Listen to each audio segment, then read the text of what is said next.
오늘은 롱텀 케어에 대해서 이야기를 해보도록 하겠습니다. 이 롱텀 케어 얘기만 나오면요. 진짜 미국의 의료보험이 진짜 너무나 개판이구나. 아, 미국은 진짜 죽을 때 아픔은 돈 한 푼 가져가지 말고 다 뱉어놓고 그리고 돌아가시라. 이런 나라구나. 이런 생각이 들어서 좀 짜증이 납니다. 자, 그렇지만 우리가 피해갈 수 없는 거 롱텀 케어에 대해서 알아보도록 하겠습니다. 자, 얼마 전에도 뭐 사석에서 만난 분이 롱텀 케어 어떻게 하면 좋을까요? 뭐 이런 거 많이 물어보셨어요. 제가 방송으로도 몇 번 말씀을 드렸습니다. 자, 롱텀 케어 중요합니다. 자, 우선 롱텀 케어가 뭔지 모르신 분들 간략하게 설명드릴게요. 여러분이 쭉 사시다가 갑자기 어느 날 확 돌아가시는 거 아니잖아요. 아프다가 돌아가시잖아요. 근데 그 아픈 기간이 한 달이 될 수도 있고 두 달이 될 수도 있고 혹은 1년, 2년, 3년, 4년이 될 수도 있습니다. 자, 그동안 여러분들은 뭘 해죠? 병원도 가야 되고 누군가의 도움도 받아야 되고 뭐 여러 가지 혜택이 필요합니다. 근데 이 비용이 만만치가 않다는 거예요. 자, 그래서 오늘은 여기에 들어가는 모든 케어를 롱텀 케어라고 합니다. 거기는 어시스트 리빙이라는 것도 포함되어 있고 요양원, 뭐 너싱홈이라고 하죠. 이런 것도 다 포함되어 있습니다. 이걸 다 포함된 게 롱텀 케어라고 합니다. 자, 오늘은 우리가 어떻게 뭐 하늘나라로 갈지 아무도 모르기 때문에 하늘나라로 가기 전에 우리가 뭐 그냥 하루 이틀 앓다가 돌아가시면 괜찮지만 뭐 1년, 2년, 3년, 4년 이것 때문에 본인도 힘들고 가족들도 힘들고 내 돈은 돈대로 깨지고 이거를 대비하는 롱텀 케어에 대해서 이야기를 해보도록 하겠습니다. 자, 우선 롱텀 케어 이야기하기 전에 메디케어 파트 C 바꿀 수 있는 날짜가 다음 주 목요일까지입니다. 12월 7일까지예요. 이 사이에 바꿔놓으시면 여러분들이 또 바뀐 혜택을 받을 수가 있습니다. 작년과 똑같겠지 하고 그냥 놔두시면 안 됩니다. 왜냐하면 해마다 플랜은 바뀌기 때문에 여러분의 메디케어 에이전트가 제대로 설명을 안 해줬다. 그러면 확실히 알아보시고 어떤 부분이 바뀌었는지 확인해 보신 다음에 본인이 필요한 메디케어를 갖다가 다음 주 목요일까지 바꿀 수가 있고 캘리포니아하고 네바다는 424 지역번호에 242-3737 424-242-3737 전화번호 간단합니다. 4242-42-3737 캘리포니아하고 네바다는 여기다 연락하시면 좀 문의를 하시면 뭐 도움을 받을 수 있을 거라 이렇게 좀 생각을 하고 있습니다. 자, 우선 이제 미국의 롱텀 케어에 대해서 얘기를 해보도록 하겠습니다. 롱텀 케어는 뭐가 포함되어 있냐? 자, 여러분들이 연세가 드셔갖고 갑자기 뭐 허리를 삐끗하셨어, 혹은 낙상을 하셨어. 근데 아무도 없어. 자식도 멀리 있고 자식도 와서 도와주지 못하고, 그다음에 할머니도 아프셨고 못 도와주고, 혹은 할아버지도 아파서 못 도와주셔. 그러면 누군가 집에 와서 여러분들의 집에 생활을 갖다 도와줘야 되잖아요. 그런데 뭐 여기는 이제 밥 해먹는 거, 이것도 포함되어 있고 식사, 혹은 뭐 집에 빨래. 집에 뭐 청소, 가사 이런 것들 도와주는 것도 롱텀 케어에 포함이 됩니다. 자, 그리고 또 여러분들이 아프기 때문에 집에 오셔갖고 약도 챙겨 주셔야 되고 약물 치료도 해야 되고 뭐 링거, 아이비라고 하죠. 링거도 맞아야 되고요. 그다음에 또 물리 치료도 받으셔야 되죠. 뭐 다리가 다쳐갖고 팔을 못 움직인다, 뭐 다리를 못 움직인다. 그러면 이렇게 운동도 시켜주고, 자, 이런 임상 서비스 같은 거 이런 것도 받으셔야 돼요. 집에 와서 해주시는 경우도 있지만 또 병원에서 하는 경우도 있고요. 그다음에 또 집에서 이제 연세가 드시니까 2층의 계단을 못 올라가시는 거예요. 그래서 집에서 휠체어를 타고 계시는데 휠체어로 2층 계단을 못 올라가니까 뭐 집에 갑자기 엘리베이터를 설치할 수는 없잖아요. 그래서 이제 계단 통해서 리프트라는 걸 답니다. 그래서 휠체어 탄 상태로 쭉 올라가는 이런 것도 필요하고, 혹은 집에서 목욕을 해야 되는데 욕조 안에 들어가신 것도 혼자 못 하셔요. 그래서 욕조 안에 들어가는 거 이런 같은 거 개조 같은 거 할 수 있고 뭐 이런 것들이 다 롱텀 케어에 포함되어 있어요. 자, 그리고 여러분들이 아프시면 가시는 요양병원이라는 곳, 여기도 당연히 롱텀 케어에 포함되어 있습니다. 자, 여기 들어가는 모든 케어를 다 롱텀 케어라고 얘기하고 있어요. 말 그대로 긴 기간 동안 보살핌을 받아야 된다는 거죠. 자, 미국이 해마다 이 시니어분들을 위해서 롱텀에 지출한 돈이 2,199억 불, 2,200억 불 이상을 지출한다고 합니다. 자, 근데 이 개인이 내야 되는 돈이 얼마나 비싸냐면, 만약 여러분들이 이제 병원, 이제 너싱홈 같은데 혹은 요양원 이런 데 가셔갖고 개인 방을 쓰고 싶고 좀 혜택을 좀 잘 받고 싶다. 그러면 연간 최소 들어간 돈이 10만 불이 넘습니다. 10만 2,200불이에요. 이게 미국 평균이에요. 주마다 다 다릅니다. 어떤 데는 뭐 18만 불, 20만 불 들어간 데도 있어요. 특히 미국에서 엘라스카 같은 경우는 이 롱텀 케어가 비싸기로 유명합니다. 제가 늘 항상 데이터를 뽑아와도 엘라스카는 이 롱텀 케어 인력이 없기 때문에 롱텀 케어가 다른 데 비해서 뭐 거의 2배 가까이 비싼 곳 중에 하나예요. 자, 그리고 이제 뭐 다른 분들과 같이 쓴다 하더라도 평균적으로 미국 사람들이 롱텀 케어 내는 비용이 연간 52,654불이라고 합니다. 자, 근데 연간 52,654불이면 한 달에 4,000불 이상이에요. 그죠? 자, 근데 4,000불 이상을 은퇴하신 분이 이 돈이 어디서 납니까? 자, 보편적으로 우리가 뭐 진짜 돈이 없어서 정부 보조금 받는 SSI를 받는 거 아니라 하더라도 본인이 저축해 놓은 돈, 뭐 401k라든가 아니면 IRA 이런 데서 나오는 이 저축액보다 보편적으로 이 돈이 더 크다고 합니다. 은퇴하신 분들이 한 달에 4,000불 이상 나오는 분들이 그렇게 많이 없다는 얘기예요. 뭐 부부 둘이서 8,000불 나오는 집이 뭐 거의 없다는 거죠. 8,000불 나오면 꽤 많이 나오는 거죠. 예, 그렇기 때문에 사실 이 롱텀 케어에 들어가면 그때부터 돈을 까먹기 시작합니다. 돈이 있는 분이라 하더라도. 자, 그러면 이제 아까 말씀드린 메디케어가 커버를 안 해주나요? 예, 메디케어가 커버해 준 데는 한계가 있어요. 보편적으로 이제 90일까지 병원 입원 치료를 해주고 추가 60일 보장을 해주는데 이건 뭐 파트 C 회사에 따라서 조금씩 플랜이 다르지만 어쨌든 간에 100일 이상 병원에 있기가 쉽지 않아요. 이건 플랜마다 다릅니다. 지역마다 좀 다르고. 자, 여러분이 2년, 3년 병원 신세를 져야 된다. 메디케어로 커버가 안 돼요. 아니면 하루에 400불씩 돈 내야 돼요. 한 달에 12,000불 내야 돼요. 말이 안 되죠. 예, 병원에 있으면 하루에 12,000불 내야 됩니다. 뭐 다 똑같진 않아요. 네, 대충 그렇다는 얘기입니다. 자, 그렇기 때문에 우리가 갖고 있는 돈 갖고는 도저히 해결이 안 돼요. 제가 이제 얼마 전에 뉴스를 딱 전해드리면서 봤더니 은퇴를 하면서 480만 불의 순자산이 있는 분들은 돌아가실 때까지 돈 걱정 안 한다고 합니다. 480만 불이란 돈. 자, 계산해 봅시다. 제가 지금 200만 불짜리 집이 있다 한들 지금 은행에 갚을 돈이 있으면 그건 순자산이 아니에요. 자, 있는 돈만 순자산입니다. 순자산이 480만 불이면 어마어마하죠. 예, 480만 불이면 이 자산으로 매달 들어올 수 있는 돈이 몇만 불이 돼요. 자, 제가 보건데 미국에서 요즘 물가입니다. 앞으로는 또 물가가 달라지니까 요즘 물가로 한 달에 은퇴하시고 2만 불 정도 들어오시잖아요. 예, 그럼 걱정 없어요. 뭐 롱텀 케어도 걱정 없어요. 왜냐하면 뭐 10,000불 정도 주면 뭐 개인실 쓰니까. 뭐 병원에 있으면 다른 거 쓸 거 없으니까. 그러니까 한 달에 한 2만 불 정도 들어온다. 그러면 여러분들은 돌아가실 때까지 걱정이 없어요. 자, 근데 보편적인 사람들이 그런가요? 안 그래요. 그냥 SSI 저소득층 받지 않는 분들도 그냥 자산 그냥 따져보니까 몇십만 불 거기다가 뭐 SSA 받는 거 그다음에 401k 받는 거 IRA 받는 거 한 달에 몇천 불 그거 갖고 생활하시는 거예요. 그럼 집이라도 하나 있고 다른 거 큰 돈 안 들으니까 부부가 요즘 같은 물가에 한 4,000불, 3,000불, 4,000불 생긴다? 그러면 그냥저냥 쓰시고 사시는 거예요. 여기까지는 괜찮은데 갑자기 할아버님이 아프시거나 할머니가 아프셔갖고 병원에 입원해야 돼요. 근데 이거 어떡합니까? 아픈 사람 내팽개쳐요? 뭐 그럴 수가 없잖아요. 근데 미국의 병원비가 살벌해요. 근데 이 미국의 보험이 잘못됐다는 게 뭐냐면 제대로 열심히 일해서 메디케어 받는 사람한테는 이런 혜택이 하나도 없다는 거예요. 100일 이후로는 병원 나가라는 얘기예요. 90일 이후로는 병원 나가라는 얘기예요. 어떻게 삽니까? 아니면 뭐 이런 요양병원 최소 남들이랑 같이 방을 쓰면서 한 달에 5,000불 이상 내라는 얘기예요. 개인실 쓰면 10,000불 이상 내라는 거예요. 이건 최저 금액입니다. LA 같은 경우는 다인실 써도 7,000, 8,000 나와요. 다행히 저희 어머님은 딱 석 달 요양병원 계시다가 돌아가셨어요. 석 달 계신데 제가 그때 요양병원 가면 환경이 너무 열악해요. 아, 진짜 여기 모시기가 싫어요.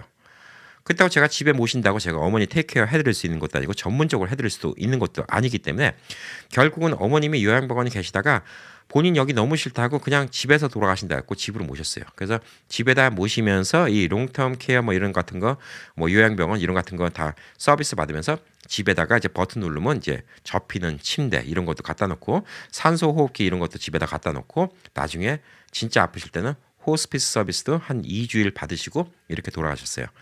자, 저희 어머님은 석 달에서 괜찮은데 저희 장인어른은 올해 초에 돌아가셨죠. 제가 그때 한국 갔을 때 돌아가셨는데 3년 넘게 한국에서 요양병원에 계셨습니다. 자, 그 이야기 한국의 요양병원 이야기는 제가 또 나중에 따로 뒷부분에서 하도록 하겠습니다. 자, 그래서 이제 지금 2024년이 다가오죠. 앞으로 2030년 이때쯤이면 매일 10,000명의 베이비 부머 세대가 65세가 된다고 합니다. 예전에 이제 베이비 부머 세대가 있죠. 45년도부터 한 60년도 때까지 아기들이 많이 태어나던 이 세대가 이제 시니어 65세 이상의 시니어가 된다고 합니다. 자, 그리고 65세의 시니어 분들이 되시는 분들 중에서 10명 중에 7명은 살아계신 동안 꼭 한 번은 롱텀 케어를 받으신다고 합니다. 그냥 바로 돌아가신 분들은 3분밖에 안 계신다는 얘기예요. 7명은 롱텀 케어를 받으신다는 거예요. 자, 그리고 이제 5명 중에 그 롱텀 케어 받으신 5명 중에 1명은 20%는 이 롱텀 케어를 5년 이상 받다가 돌아가신다고 합니다. 그러니까 20%예요. 5명 중에 1명. 자, 아까 말씀드린 것처럼 다인실인 경우에 연간 5만 2천 불이 들어가요. 5년이면 얼마죠? 예, 25만 불 넘는 돈이에요. 여러분 뭐 그냥 어떻게 해갖고 돈을 모아놓은 게 한 2, 30만 불 있다. 그러면 그 돈 다 쓰고 돌아가셔야 돼요. 개인실 쓴다? 그러면 연간 10만 불이에요. 5년이면 얼마죠? 예, 50만 불이에요. 자, 알래스카 같은데 비싸다고 했죠? 예, 그런 데는 5년 동안 병원에 계시면 얼마죠? 거의 100만 불 돈 써야 됩니다. 그렇지 않으면 여러분 케어 못해요. 그냥 혼자서 앓다가 돌아가셔야 돼요. 근데 사람 마음이 나 그렇게 앓으니 그냥 빨리빨리 죽었으면 좋겠어. 다들 그런 얘기 하세요. 제가 얼마 전에도 어떤 누님이 그 얘기 했어요. 나는 아프면 빨리 죽을 거야. 나는 아프면 그런 얘기 하지 마세요. 다들 그런 얘기인데 막상 병 걸리시고 아프면 하루라도 더 살고 싶은 게 사람 마음입니다. 저희 어머님이 그러셨어요. 신장 때문에 18년간 투병 생활을 하시고 나중에 본인은 진짜 죽을 병에 걸리면 그냥 욕심 안 내고 돌아가신다 이렇게 얘기했는데 막상 암에 걸리시니까 더 살고 싶다 이렇게 말씀하시더라고요. 그게 사람의 마음입니다. 예, 그렇기 때문에 아프면요 사람은 그냥 나 아프니까 빨리 죽을래 이런 생각 절대 안 해요.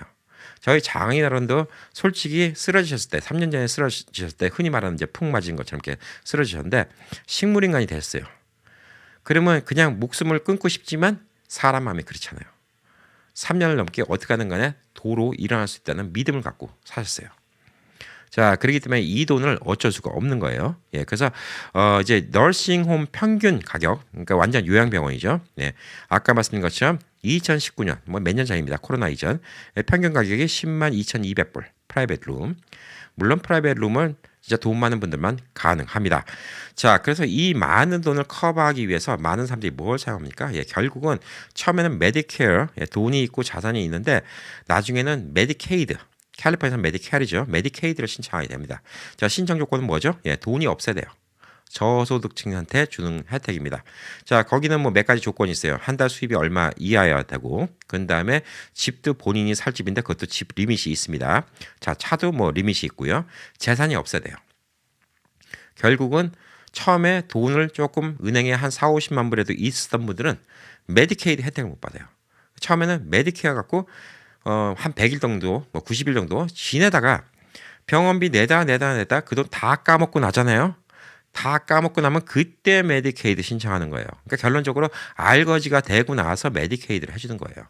근데 메디케이드는 좋은 게 뭐냐면 돌아가실 때까지 커버 다 해드려요. 그거 난 좋아요.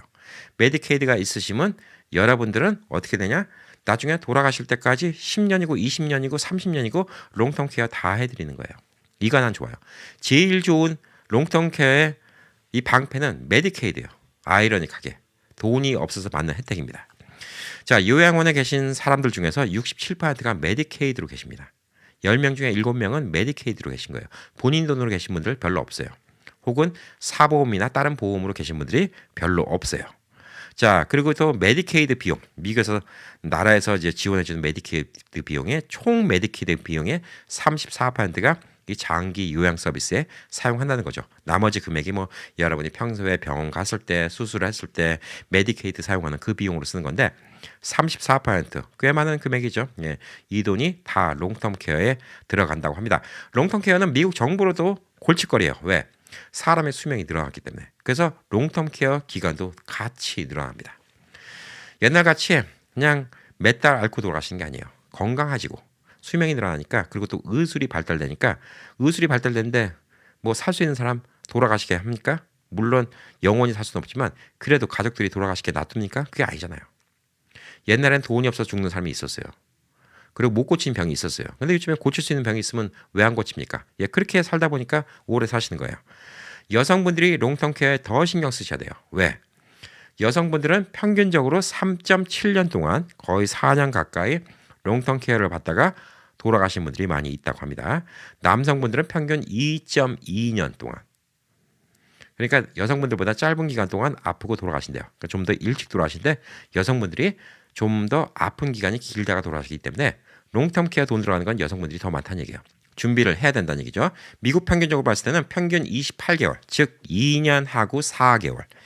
자, 보편적인 여러분들은 2년하고 4개월 롱텀 케어 준비를 해야 된다는 얘기예요. 자, 얼마 들어갈까 계산해 보자고요. 다인실 쓸 때 5만 불, 2년 4개월, 10만 불, 한 12만 불 이상 들어갑니다. 12만 불 정도 필요하고 프라이빗 룸을 쓴다 그러면 여러분들이 한 25만 불 정도가 필요한 거예요. 그럼 부부는 얼마죠? 예. 24만 불부터 50만 불 사이가 필요하다는 얘기예요. 그 돈 이상이 있으면 그냥 내 돈 갖고 한다고 해도 돼요. 그 돈 이상이 있으면. 근데 이것도 지금 금액입니다. 여러분이 아직 젊으세요. 65세인데 80세 롱텀이 필요할지 90세 롱텀이 필요할지 모르니까 물가 따라서 이 금액도 계속 올라가야 된다는 거죠. 자, 그래서 이 롱텀을 대비하기 위해서 우리가 여러 가지 좀 준비를 해야 되는데 10명 중에 7명이에요. 그러니까 거의 준비를 해야 된다는 얘기예요. 물론 뭐 이렇게 보험도 드고 다 했는데 10명 중에 3명 그냥 안 아프고 돌아가실 수도 있어요. 그러면 이제 이 돈 집어넣는 게 아까울 수가 있는데 그래서 뭐가 있냐면 여러분들 이제 라이프 인슈런스 중에서 롱텀 케어 가치 베네핏이 들어가 있는 인슈런스가 있어요. 자, 이걸 저한테 물어보지 마세요. 미국 전역은 다 다르니까 라이프 인슈런스 에이전트한테 물어보셔야 돼요. 지역마다 다 다릅니다. 자, 그래서 이건 뭐냐면 여러분이 돌아가시면 어차피 사람은 누구나 돌아가시니까 그때 나올 돈이 있는데 그 돈의 일부를 갖다 롱텀 케어로 미리 뺐을 수 있는 거예요. 그래서 여러분이 혜택 받을 돈이 100만 불인데 20만 불 미리 꺼냈었다. 그러면 돌아가시고 나서 나머지 80만 불만 나머지 유가족들, 베네피셔리라고 하죠. 혜택을 받는 분들, 그분들한테 그렇게 드리는 게 라이프 인슈런스 생명보험을 통한 롱텀 케어를 들을 수 있는 겁니다. 자, 그리고 또 어니티라는 게 있죠. 예, 어니티 뭐 쉽게 말해서 돈을 집어넣고 그 돈의 투자금을 받는 뭐 은퇴연금, 은퇴투자연금 뭐 이런 식으로 생각할 수가 있는데 이 어니티에도 이렇게 롱텀 케어를 같이 집어넣는 경우가 있습니다. 자, 그래서 미국에는 많은 이제 투자 상품 혹은 보험 상품에 롱텀 케어라는 게 있는데 이 롱텀 케어의 금액을 잘 보셔야 돼요. 롱텀 케어가 10만 불짜리인가 20만 불인가 30만 불인가 혹은 그 금액이 물가 올라가는 것 따라서 해마다 올라가는 건가. 제일 좋은 거는 물가 올라가는 것 따라서 해마다 올라가는 게 제일 중요해요. 왜? 여러분이 몇 살까지 사실지 모르잖아요. 지금 65세인데 여러분이 나 80세면 죽겠지 이렇게 생각하고 계산하셨는데 100세까지 살 수도 있어요. 예, 그러다가 또 3년 동안 롱텀 케어 받을 수도 있어요. 그럼 그때쯤에는 물가가 따블에 올라가면 지금 20만 불, 30만 불인데 그땐 100만 불, 200만 불 들어갈 수도 있어요. 근데 그때 보험에서 고작 10만 불, 20만 불 커버해준다? 아무것도 아닐 수도 있습니다. 이런 거 충분히 고려해서 하셔야 되는 게 되게 중요해요. 그리고 또 단순히 롱텀 케어 보험만 드는 것도 있습니다. 한 달에 얼마씩 내고 보험 드는 게 있어요. 자, 이런 것들은 다 보험 에이전트랑 상의하시는 게 되게 중요해요. 자, 이 보험이 있으면 좋죠. 그래서 롱텀 케어 보험은 어떤 분들이 필요하냐? 어정쩡하게 돈 있는 분들이 필요하신 거예요. 자산이 한 2, 30만 불? 근데 만약에 내가 롱텀 케어 들어가 그러면 그 돈 다 날려먹기 전까지는 메디케이드, 흔히 말하는 메디컬 안 해줘. 그러면 결국은 내 있는 자산을 다 날려먹어. 그래서 많은 한국 분들이 살아생전 그 자산을 자식들한테 줍니다. 자, 근데 그게 몇 년 전에 미리 주면 상관없어요. 근데 아프고 나서 그때 다 줘버리고 메디케이드 받는다 그러면 이건 또 메디케이드 안 나올 수가 있어요. 미리 준다. 이것도 나쁘게 얘기하시는 분들 많이 있어요. 예. 기분 안 좋죠? 본인들은 좋은 차 타고 다니고 뭐 좋은 집 살면서 뭐 메디케이드 받는 거 다 봤어요. 예. 이런 얘기 하시는데 본인들도 그런 입장이 될 수밖에 없는 경우도 생겨요. 왜? 어정쩡하게 돈 있으면 사실 그럴 수밖에 없어요. 그냥 자산을 다 자식들한테 줘버리고 그냥 자식들 이름으로 차 사갖고 차 타고 다니고 왜? 그렇다고 열심히 돈 벌어갖고 은행에 50만 불인데 진짜 어디 5천 불짜리 중고차 타고 싶지는 않을 거 아니에요. 예, 그렇기 때문에 그런 분들 그냥 자식들한테 미리 주고 이제 재산이 아빠 엄마 앞으로 재산이 있으면 메디케이드 못 받으니까 니네들한테 다 어차피 물려줘야 되는 거니까 미리 주겠다 주고 대신 니네들이 아빠를 위해서 차도 하나 사주고 아빠를 위해서 집도 하나 사갖고 그냥 아빠 엄마를 위해서 살게 해달라 이렇게 얘기할 수가 있는 거예요. 근데 그걸 우리는 기분 나쁘게 볼 수가 있죠. 세금 탈세하는 것처럼 볼 수가 있는데 이거는 이분들만 뭐라고 할 수 있는 문제가 아니에요. 이거는 미국의 이 의료보험 자체가 아주 개판인 거예요. 이게 열심히 살아와서 소셜 베네핏 받고 메디케어 받는 분들이 이거 혜택을 받아야 되는데 이런 분들을 100일까지밖에 커버를 안 해주고 90일까지밖에 커버를 안 해주니까 이런 문제가 생기는 거예요. 메디케어 멀쩡히 돈 내고 받던 분들도 결국은 나중에 이런 선택을 할 수밖에 없게 만드는 거예요.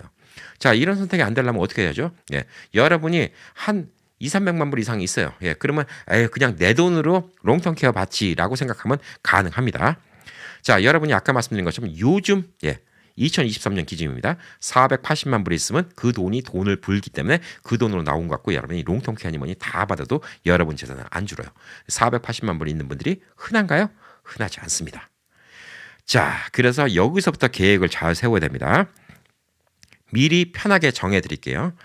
자, 있는 재산 이것저것 다 합치니까 몇십만 불 안 되더라. 2, 30만 불 안 되더라. 예, 그러면 그 재산 이런 같은 거 어차피 자식들한테 물려줄 거 야금야금 정리하시기 바랍니다. 미리미리 정리하시기 바라고요. 시니어 아파트 같은 거 미리 구하시고요. 메디케이드 받는 게 가장 유리합니다.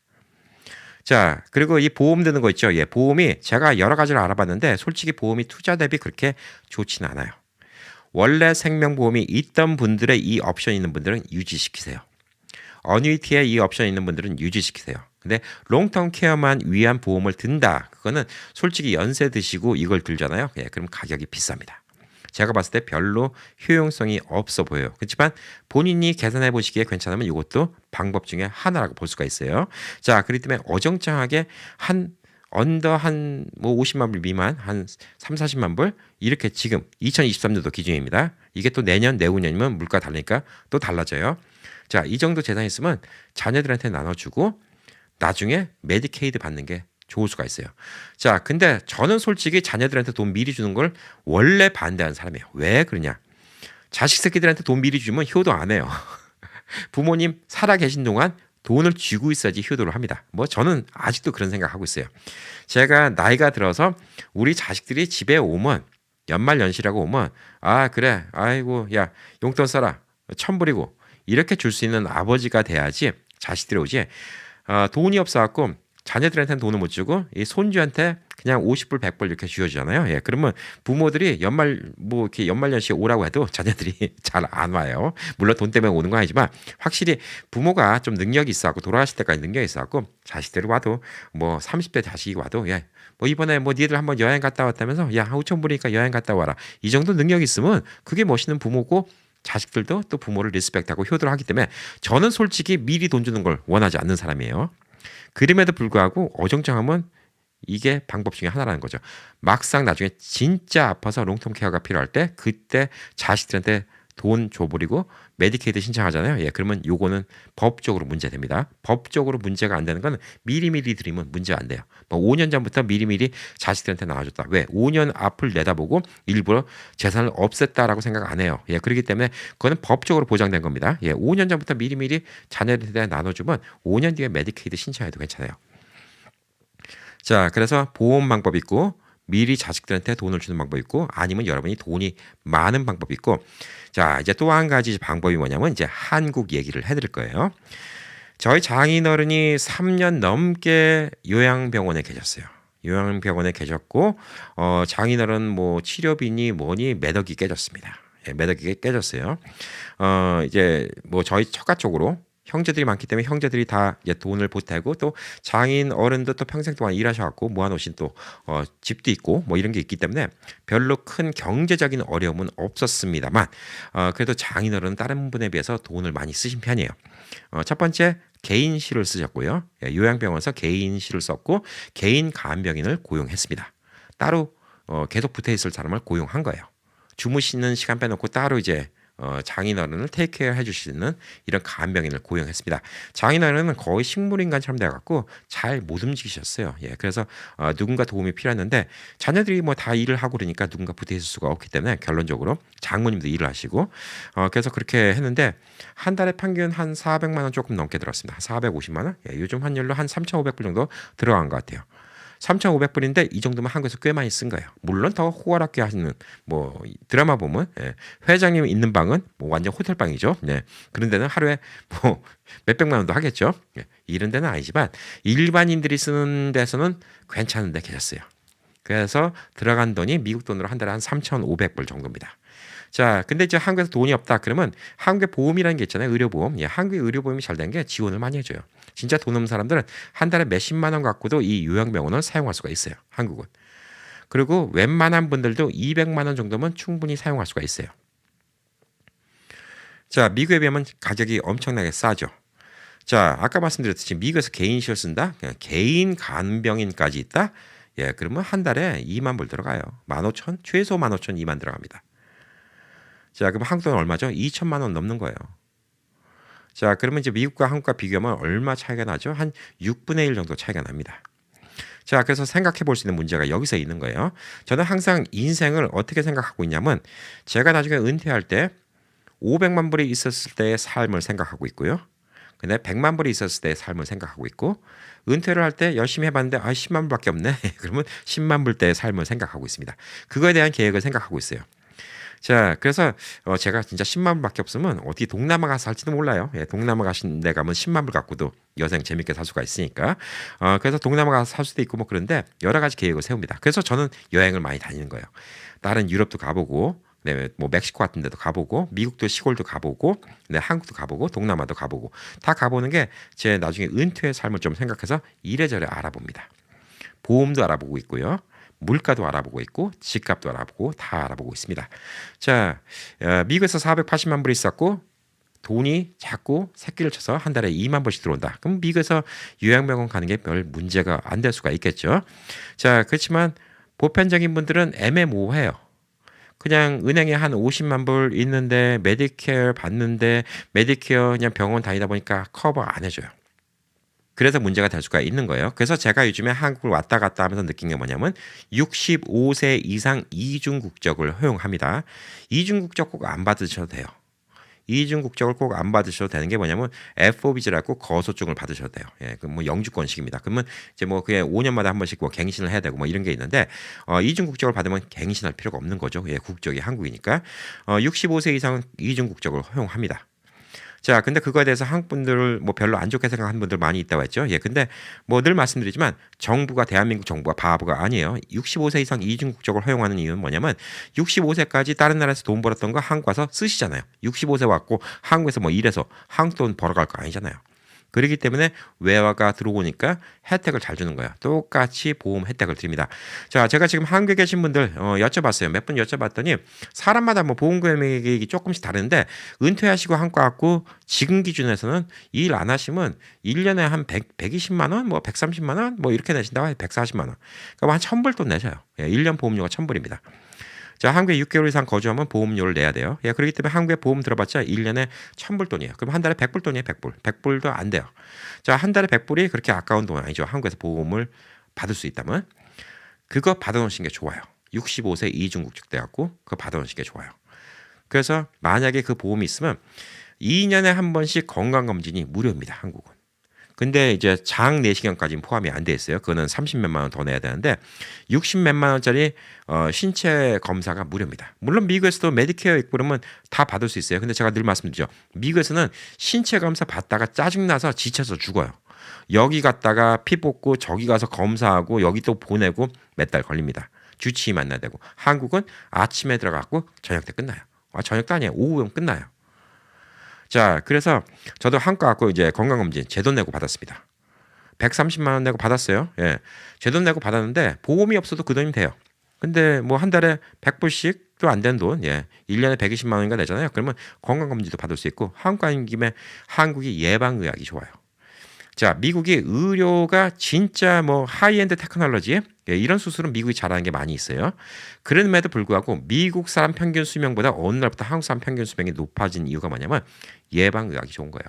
조금 아프면 병원에 갈 수 있고 침도 맞을 수 있고 그다음에 여러 가지 건강 서비스도 받을 수 있고 좋은 음식도 먹을 수 있고. 자, 그렇기 때문에 한국에 보험이 있으면 여러분이 한국 가 있는 동안 몸이 찌뿌둥하면 침도 맞을 수 있고 어떤 물리치료도 받을 수 있고 그다음에 뭐 감기 같은 거 걸리면 가서 약 같은 거 받기도 쉽고. 근데 미국은 감기 걸려갖고 이모저씨 간 거 아니면 진짜 감기 걸려갖고 의사 만나려도 대도시는 몇 시간씩 걸리는 경우 많이 있어요. 힘들어요. 예, 그렇기 때문에 이 한국의 보험을 갖고 있는 게 중요합니다. 그렇다고 미국에 있는 메디케어 내팽개치냐? 아니죠. 미국에 절대 들어올 생각이 없다. 나는 죽을 때까지 한국에 뼈를 묻겠다. 그러면 미국의 메디케어 내팽개치세요. 근데 그게 아닌 이상 나는 언젠가 미국 돌아온다. 그러면 미국의 메디케어 놔두는 게 좋습니다. 그리고 어떤 분들은 또 이런 분들이 있어요. 한국 국적 도로 찾으면 미국 시민권 이제 없애도 되나요? 예. 뭐하러 없애려고 하세요? 저는 뭐 물론 이중 국적이라는 거에 대해서 안 좋게 생각하시는 분들도 있지만 사실 미국의 재산이 어느 정도 있잖아요. 그러면 미국 시민권 포기하는 순간 시민권 포기세라는 거 내야 돼요. 국적 포기세. expatriation tax라는 게 있어요. 국적 포기세를 내야 됩니다. 그러니까 돈도 내야 되고 그다음에 여차하면 미국의 혜택을 못 받아요. 그래서 굳이 그렇게까지 할 필요는 없다라고 생각하고 저는 한국 국적 받았다고 미국 국적 포기하셨다는 분들은 못 들어봤어요. 그걸 물어보신 분들은 지금까지 몇 분 있었어요. 자, 그래서 두 개의 국적이 있으면 뭐가 좋냐? 한국이 큰 병이 걸려갖고 큰 병이 걸리면 지방병원에서 수술을 못한 경우가 있어요. 서울에 있는 병원 가야죠. 대학병원, 우리가 흔히 아는 뭐 유명 대학병원, 아산병원, 세브란스병원, 뭐 이런 큰 병원이죠. 서울대 병원, 이런 병원을 가려고 그러면 한국은 또 사람이 많기 때문에 수술 날짜 받기가 쉽지 않아요. 흔히 말하는 백이라는 게 있거나 아니면 현찰 내고 수술하거나 이런 거 아니면 힘듭니다. 제가 아는 형님이 미국에서 좀 재정적으로 여유가 있는데 한국에 보험이 없거든요. 예, 근데 한국에 지금 대학병원에 들어 있는데 매독 돈을 현찰 내니까 바로 입원을 시켜줘요. 예. 미국 돈을 몇십만 불 현찰 내니까 바로 입원을 시켜줍니다. 근데 뭐 그걸 하려고 지금 한국에 보험 들자는 건 아니니까. 자, 그래서 오히려 지금 뭐 예를 들어서 뭐 여러분이 암에 걸렸다든가 이런 같은 것 때문에 수술 받아야 된다. 그러면 미국 와서 병원 가는 게 더 빠를 수도 있어요. 그러니까 메디케어 살려놓으면 미국 와서도 병원 갈 수 있다는 얘기죠. 그리고 웬만하게 동네 의원 찾아가고 조그만 병원 가는 거, 예, 이런 것들은 한국이 더 훨씬 나을 수도 있다는 얘기예요. 하다못해 어디 뭐 다쳐갖고 여기 하나 찢어졌잖아요. 예. 미국에서 대도시에서 응급실, 이머전시 가도 몇 시간 놔둬요. 저도 이거 손 찢어진 거 있죠. 한 8시간 만인가 꼬맸어요. 왜냐면 저는 아파 죽겠다고 그러는데 의사에게 야 저기는 총 맞아 왔잖아. 저기는 지금 불나갖고 화상 입어서 왔어. 저 사람들이 우선이지. 네 이만큼 손 찢어진 게 우선이야? 저한테 그 얘기 하더라고요. 할 말이 없어요. 이머전시 가니까.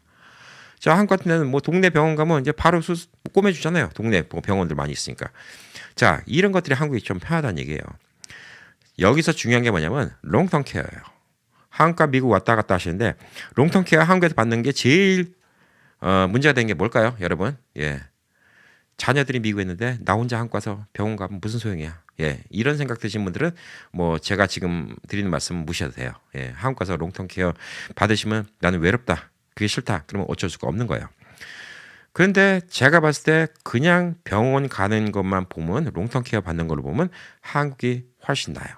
뭐 그것도 또 저번에 어떤 분은 또 불만 적어 놓으시더라고요. 뭐 한국에 뭐 사람들이 별로 친절하지도 않고 뭐 이렇게 얘기하는데 뭐 그건 또 생각하기 나름이죠. 예, 한국에 있는 사람이 안 친절하다 이렇게 생각할 수도 있고 또 미국에 있는 사람들이 말이 안 통하니까 또 안 친절하다 이렇게 생각할 수도 있기 때문에 이것도 또 개인적인 거기 때문에 본인 하시는 말씀이 다 맞습니다. 근데 저 같은 경우는 이제 환경을 봤잖아요. 저희 장인어른이 계셨던 장인어른이 받았던 롱텀 케어 3년 넘게 받았던 거, 저희 어머님은 한 3개월도 안 계셨지만 3개월 동안 받았던 그 시설, 돈은 몇 배인데 야 진짜 어머님 계신 곳이 비참해요. 제가 봐도 진짜 비참해요. 뭐 햇빛도 제대로 안 들고 안에 그냥 청소 상태도 그렇고, 근데 또 분위기 보면 이제 청소하기 편한다고 막 밑에 그냥 시멘트 바닥을 해갖고 그냥 분위기도 썰렁하고 안에도 춥고, 그러니까 저희 어머님이 집에 가서 돌아가시고 싶다 할 때 제가 아무 말 안 하고 다 모시고 온 거예요, 집으로. 그럴 수밖에 없어요. 근데 한국 같은 경우는 그래도 환경이라는 게 한국에는 뭐 그 경쟁이 심하니까 안에 되게 이쁘게 꾸며놔요. 예. 요양병원도. 그리고 사람, 요양 간병인 따라 다르겠지만 뭐 사람들도 기본적으로 이제 한국에는 그 어른들 공경한다는 마음이 있잖아요. 예. 그래서 어른들한테 한다는 마음이 있고, 또 한 가지가 이제 음식. 예, 음식이 아무래도 이제 한국인들 입맛에 더 맞는 음식, 이런 것들도 생각해 볼 수 있고, 또 한 가지가 뭐냐면 말이에요, 말. 예, 진짜 아파 죽겠는데 진짜 뭐 복잡하게 아픈 거를 영어로 표현하기 힘들 때 거기서 좀 얘기하기가 좀 쉽지 않나, 이런 것들이 있죠. 그래서 만약에 롱텀 케어를 받는다 그러면 저는 한국에서 받는 것도 나쁘지 않다라고 자주 말씀드려요. 전 요즘에 주변 분들이 롱텀 케어 어떻게 대비해야 돼요? 이런 얘기하면 저는 거의 말씀드리는 게, 자, 65세 되시면요 복수 국적 신청하시고요, 한국에도 보험 들어놓으세요. 한 달에 요즘 돈이면 100불도 안 들어갑니다. 보험 들어놓으시고 그 돈 아까우시면 한국 방문하실 때마다 신체 검사 받으세요. 예, 그리고 여러 가지 혜택 받으세요. 예, 그리고 만약에 롱텀 케어 필요하시면 한국으로 들어가서 한국에서 요양을 하시면 됩니다. 그 대신 문제가 있습니다. 자식이 올 수가 없어요. 그거가 제일 큰 문제라고 좀 보고 있습니다. 자, 그거 말고는 저는 여러 가지 환경적으로 봤을 때 한국에서 있는 게 최고라고 좀 보여주고 있습니다. 이렇게 얘기를 하고 있습니다. 제가 또 이런 방송하면 또 한국에 계신 분들 또 우리가 낸 피 같은 세금 또 니들이 다 써먹네 이런 얘기 하고 있는데, 예, 아까 말씀드렸죠. 정부가 바보 아닙니다. 예, 그분들 한국에서 쓰시는 돈들, 뭐 부부가 같이 온다, 예, 다 미국에서 벌어온 돈, 외화 그만큼 다 한국에 갖고 오는 겁니다. 본인이 외화 그만큼 미국에서 벌어온 거 아니면 할 말이 없는 거예요. 예. 본인이 번 돈의 일부를 세금 낸 것 같고 내가 낸 피 같은 세금 얘기하지 말았으면 좋겠어요.